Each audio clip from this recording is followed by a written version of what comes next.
being sent by Speaker Romualdez. Ako ang pinakamatigas dito sa Pilipinas. Kaya ko kayo lahat. By making Congressman Sandro Marcos the lead or the point man sa pagsulong ng impeachment, ipinakita niya very subtly that the President cannot even control his own son.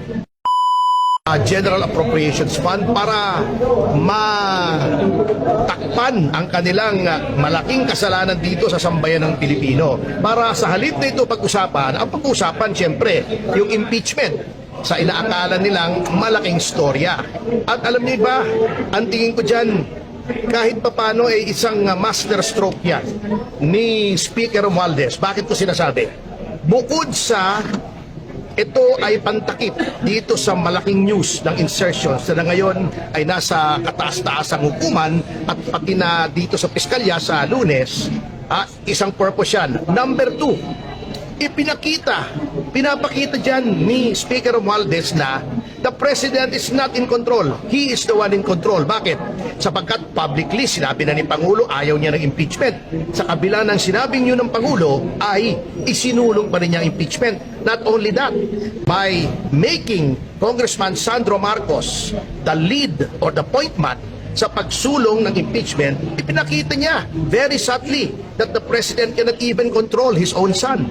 Diba? Number 3, pinapakita niya sa Iglesia ni Cristo na para bang ibig niya sabihin, hindi ko kayo kailangan. Kahit mag-rally kayo laban sa impeachment, yung kahit nakakuha kayo ng 2 milyon nationwide na mag-rally against impeachment, hindi namin pakikinggan yan, hindi namin kayo kailangan sapagkat yung 241 billion namin ay mas maraming mabibiling boto kaysa sa boto ng Iglesia as a block.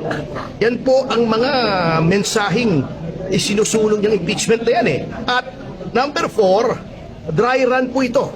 Sapagkat kung hindi man matutuloy impeachment, etong kongresong ito, because of lack of material time, pwede ulit itong ilitin after the 1-year moratorium at pinakita ni Speaker na siya ay may super majority na anytime kaya niyang ipa-impeach si Vice President Sara Duterte, and indirectly pinapakita niya that he can hold the President hostage. Why? Because siya mismo kaya niyang ipa-impeach pati ang Presidente.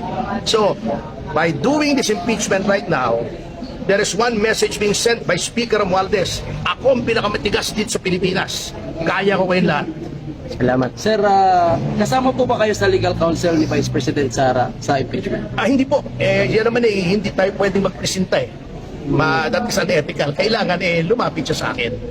Besides, I don't think so. Kasi hindi ko naman po kilala si Vice President Sara Duterte.